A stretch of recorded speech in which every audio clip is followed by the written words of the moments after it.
Duda sa lumulutang, oh.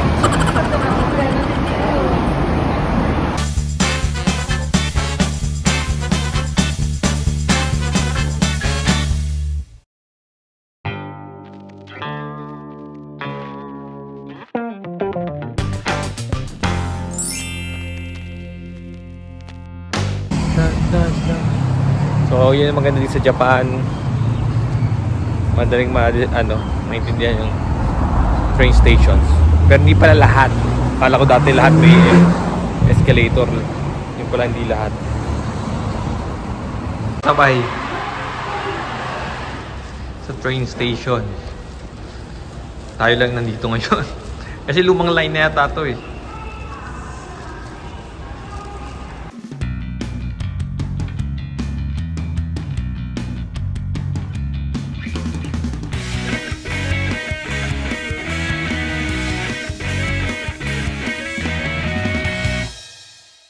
Imperial Palace, ito na yung pinakagitna ng Tokyo. Imperial Palace.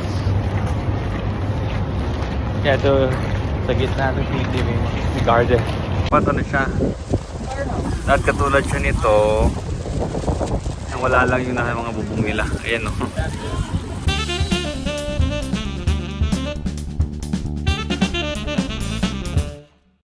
Is baka may Imperial Palace ba doon?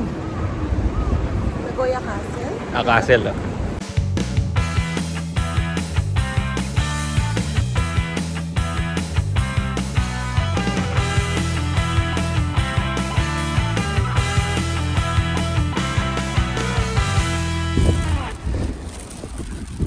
Bonsai Big Bird siya. Ba't may nakakapasok? Merong ano.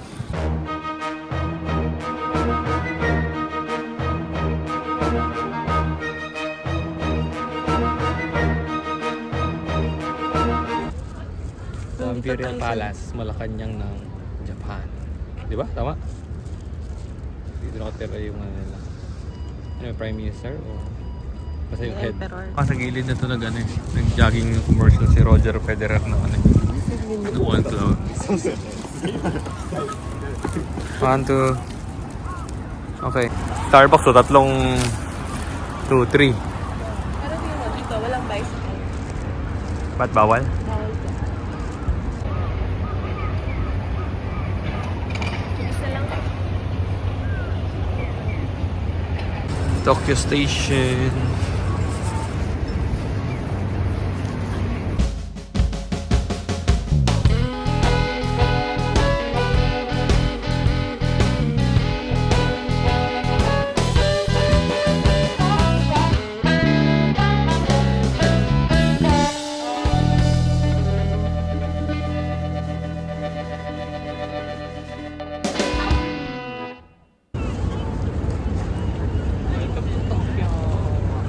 Tokyo Station.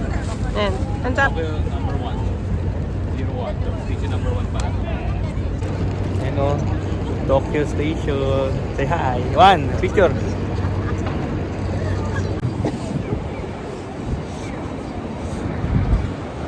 Mukhang may offices yung kaso. Pinalit din pala siya.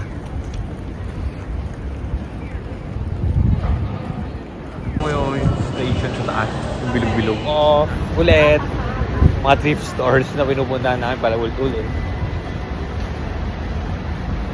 Pasok po siya dito sa thrift store. May sale daw kasi. So ako, hintay lang ako dito. May masikip, maraming mga namimili mga babae.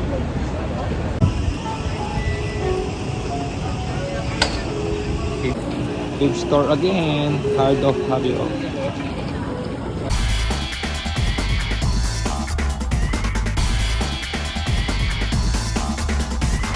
Tayo.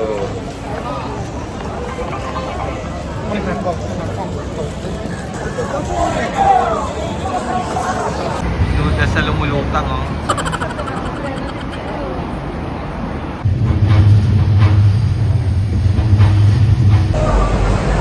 Ano, Gyukatsu. Dawas makakapag-Gyukatsu na. Check-in ka na. Haba ng pila dito. Okay lang. after 1 hour waiting.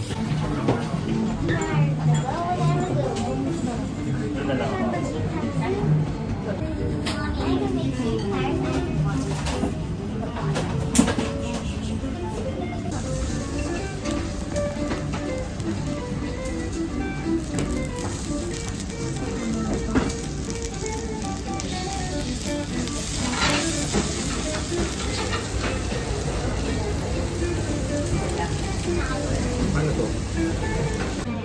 Simut. Tayo nagsimula no?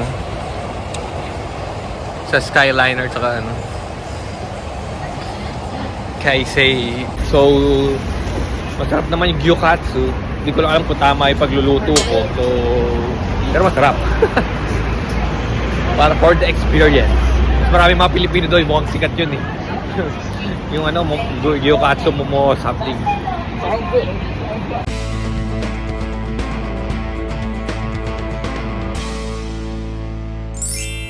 So, unang day namin sa Japan, kumain kami sa Losot kasi dyan lang sa tapat ng Ueno Hotel. Ngayon, kakain ulit kami dahil bukas uwi na. So, ito yung binili ko. Yakult 1000. Yung mga wala sa Pilipinas. Tapos Yakult na mukhang regular pero gold yung cup. Melon. Ano to? Melon ba to? Hindi ko alam. Tapos ano sa'yo? Pudding? Pudding. Onigiri, pudding, tsaka kape. Ayan, onigiri. Kasi onigiri. Ayun pala. Sa loob. Bento kasi. Tapos ito, kape. Tapos ito, may pizza sila oh. May pizza. Na ininit. Sa mismong Lawson. So tara, kain. Yakult 1000. Natikman ko na to nun eh.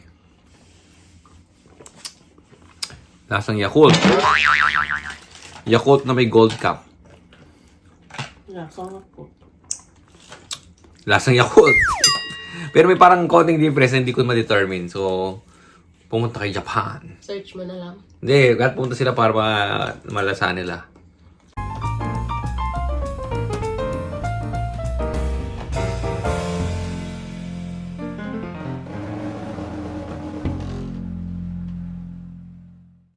So, time check, dito sa Japan, it's 4 o'clock. So, ito na, nakaimpake na kami. Punta na kami sa airport. Let's go. Hi. Hi.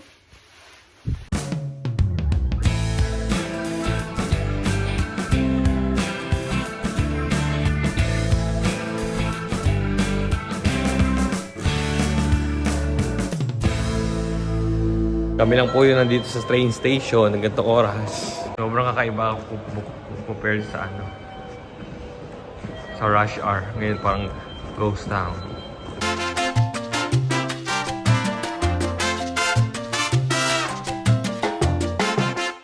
Tayo makapag-express train kasi ano yun. 5 o'clock pa yun. Ito 4 o'clock kailangan. At 4 hours before. 3. Tara.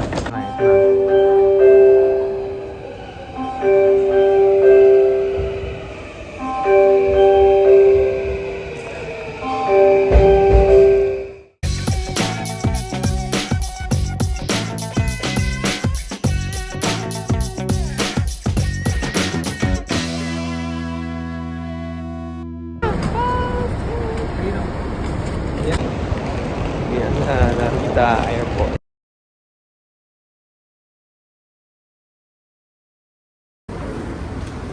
Binabalik na po namin ng Wi-Fi. So, nasa pagbalik mo, magagamit mo yung Wi-Fi. So, dapat kompleto yung packaging. Mas madali lang. Oo, bago lang dito. At dapat flat siya. So, maganda doon sa Wi-Fi namin. Ilalagay ko sa yung link sa description. For 6 days, 1.7 lang binayaran namin kasi may 10% discount siya. So, gamitin nyo yung link na makikita nyo doon sa video na to. So, ito drop off na, di ba? Tama. Ito na, off mo na. So, check-in.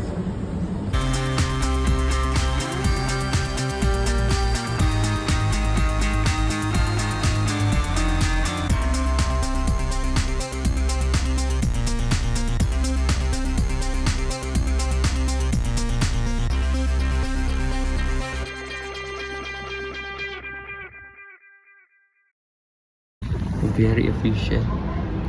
Tapos ako mag-check-in. Wala ka kinausap. Ay, very efficient. Meron pa sila ditong ano. Ayan. So, waiting kami para bago mag-immigration. 7 o'clock pa. So, habang naghihintay, mag-explain ako ng pros and cons ng Zip Air. Zip Air maganda siya. Japan Airlines kasi pros niya, may isa siyang seat na parang full flat, maluwag. And maganda yung smooth yung on time sila. Smooth yung departure natin. Ang con lang niya is in flight niya sa Manila, isa lang na papunta hapon na gabi na dadating. So haging muntik nang mawalan kami ng tren na mapupuntahan. Tapos ang naman niya departure is umaga naman, sobrang aga naman, wala pang tren din. So yun yung disadvantage. Tapos kapag since may bali dalawang araw rin halos na wala ka na malilipot ko. So ibig sabihin kailangan ka mag additional 2 days sa hotel mo, saka mag-additional ka rin na internet, bibili ka ng pocket wifi. So yun yung disadvantage. Pero yung advantage niya, yun nga, comfortable, mabilis.